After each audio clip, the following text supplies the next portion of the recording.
Hey everyone, welcome back to the channel. Today we're going to be working on my hauling rig. So this is my 2002 F350 V10 manual trans, and when I was coming back from California last time, it started making a noise. Didn't locate the noise, I just gambled and kept driving. So it turns out it's the air conditioning clutch bearings. So I was going to change the whole air conditioning system because I've read stuff, if you're going to put in a new air conditioning compressor, that you might have contaminants in your system. So it's best just change the whole system. It's not super expensive, but when you start adding in, new belts, the tools it takes, or to hire someone to evacuate the system and recharge it, starts adding up. So I've gambled. I tested my pulley before I took it off. There was resistance, and I've also started the truck sitting here and the air conditioning turned on and worked just fine. So I am trying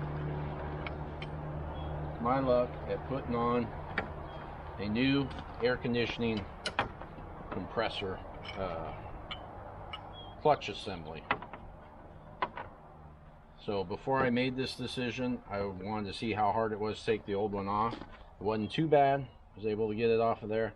This bearing was completely gone. It just fell apart. This thing's in there going ding ding ding. So I was probably minutes away from that thing going, taking out my serpentine belt, leaving me stranded. So one option is, could have just got new bearing, put in there and put it back on. But this surface here, and this is the clutch, when that magnet gets activated, goes against there. Mine had a lot of wear, so I figure we'll just throw a new one on so it works correctly. New magnet. When I took the old magnet off, it was this is just gone.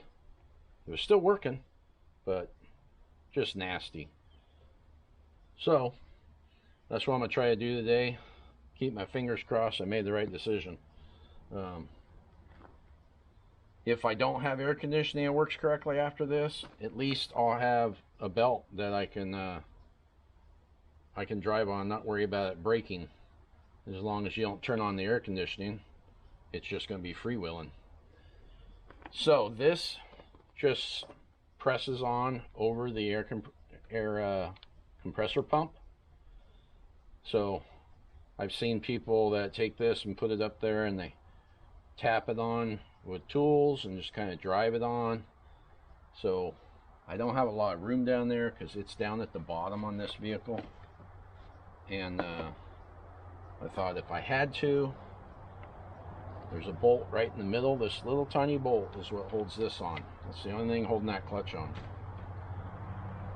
So if I had to, I could get a longer one of these and a plate and put on there, and then just tighten the bolt up and press it on.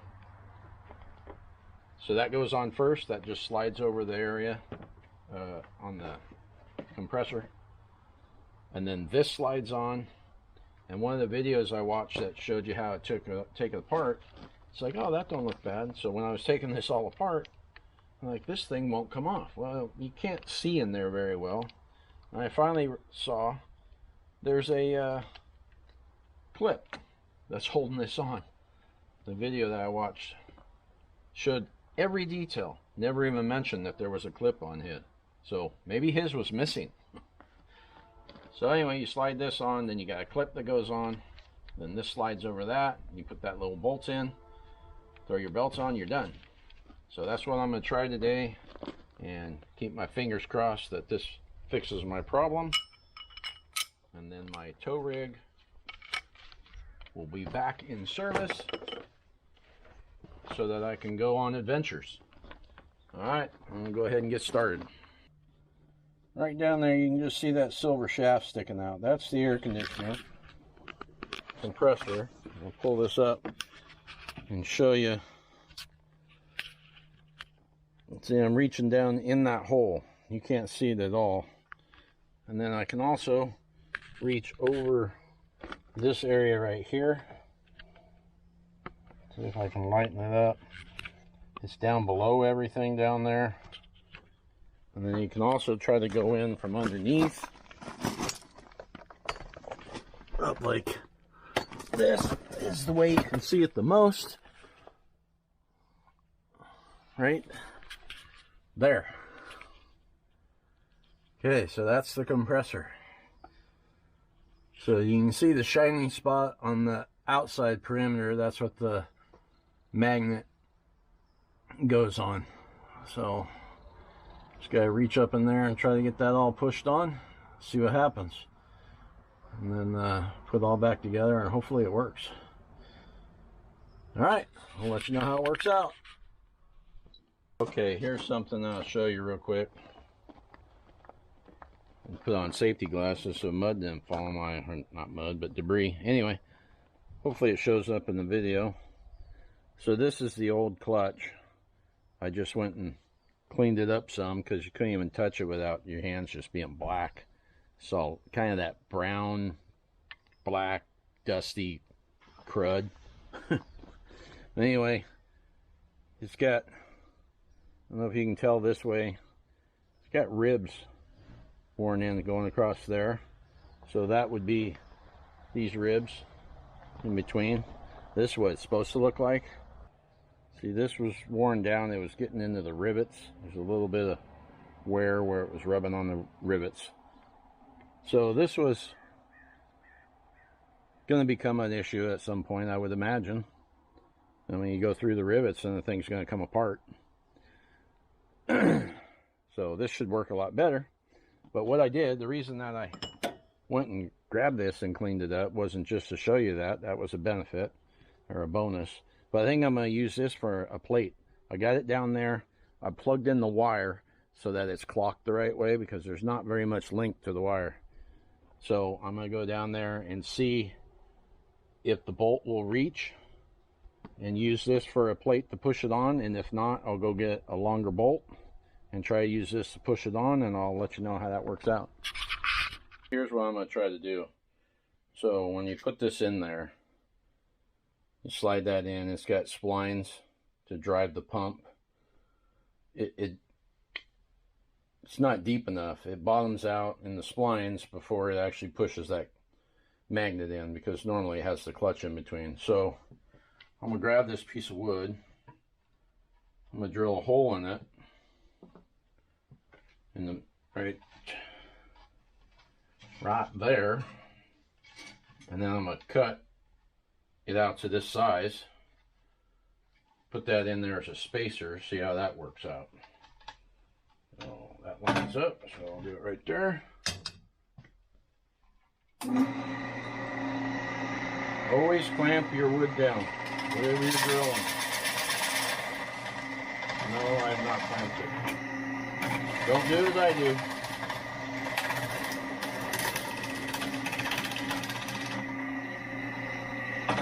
Combined, and it's amazing how much force these things can have. They can twist around, break your wrist, or hit you, throw things.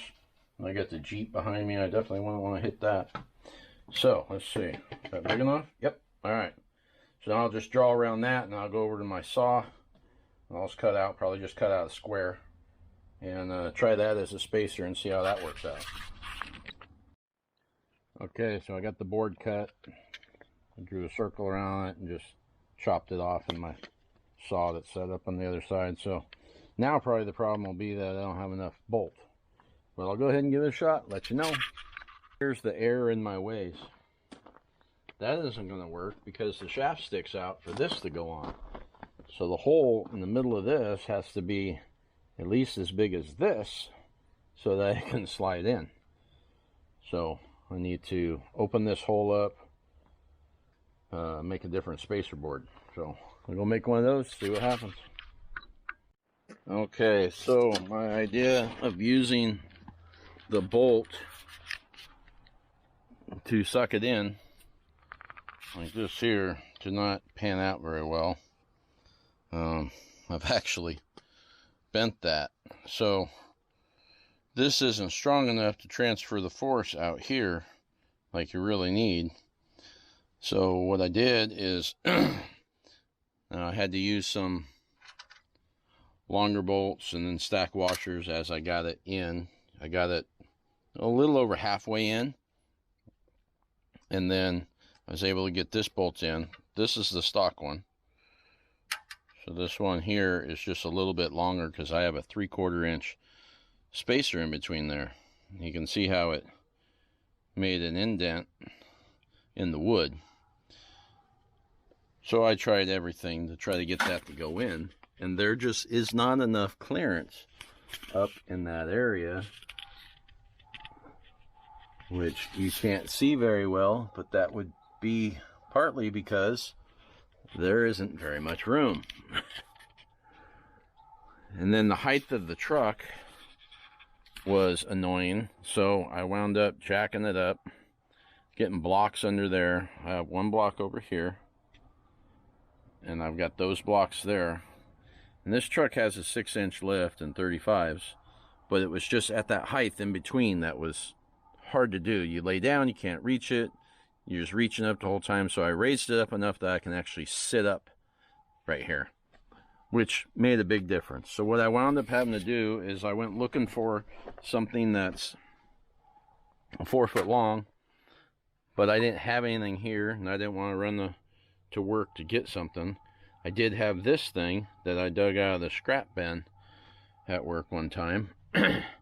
And what I did is I took these blocks here and stacked them, and then I run the jack on them so that it's got the weight of the truck pushing down to hold these. So this bottom section of the steel was right here, and then I ran the upper section up. When this was on the pulley up there, I ran it up against here, and then in this spot right here that was open, I would hit it with sledgehammer as high up as I could, and that would take, since this can't move, that would force that top to go in. And I'd hit it over here, and then I'd move it around, and I'd hit it over here, and back and forth, and it started moving. You can even see right here, I just noticed, this is one of the spots that it was on. So it wasn't easy, but I was able to get it on. So that's on there now. The clutch is up there, so now I've just got to I actually read the directions. So I got to put this clip on to hold that pulley on, and then these little tiny things that look like washers are actually shims. So you want to shim this so that once it's tight, it's something like 18, I think it's 18 to 30 thousandths of an inch clearance in there. If I can get this thing open and show you. Where did I see it? Was it on the front page? It is on the front page. So, yeah, for new parts, it's supposed to be 18 to 30 thousandths. And if it's used parts, it should be 13 to 25 thousandths. And you measure them 120 degrees apart. And then after you tighten it, it can change. So they tell you to measure it again then. That gives you that proper space in between there. So good thing I read that before I put everything back together. I mean, who reads instructions anyway? That's silly. Really should start with those. So, anyway, that's where I'm at now. I'm going to take this clip right here. I'm going to put it on up there. I'm going to stick that on, test it, put shims in it, tighten it up, and then if I got anything else along the way, I'll bring it back to show you. If not, I'll show you when it's all back together. Okay, so I got it running. The belt back on there, and I ran it for a little while. It's like, wow, it's not blowing cold. What is wrong with this thing? And then it says that you want to turn the AC on and off and on and off. Something crazy, like 50 times a minute to cycle it to burnish in the clutch. Like, wow, that's a lot. So I on, off, on, off, on, off. Nothing. Still wasn't blowing cold. Wow. What is going on? Well, that's a bummer. So then I had a friend call. I'm talking to him for a while on the phone, and all of a sudden it hits me. It's like, huh, I didn't plug the wire back in. So I plugged the wire in, and now it's blowing cold. And I've gone on, off, on, off, on, off a couple times. And it seems to be blowing pretty cold. Put your hand up there, it's not bad.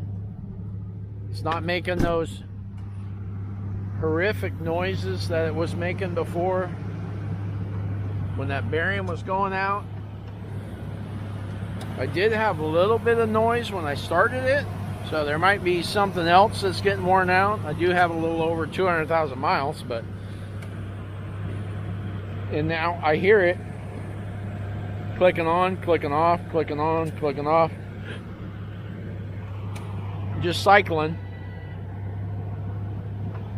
So now I have to turn it off, and I have to put the feeler gauge in there and make sure it's within 18 to 30 thousandths.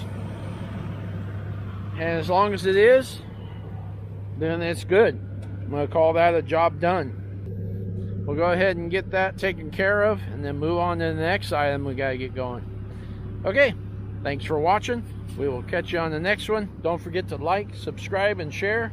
It really helps the channel. And we will see you later. Bye.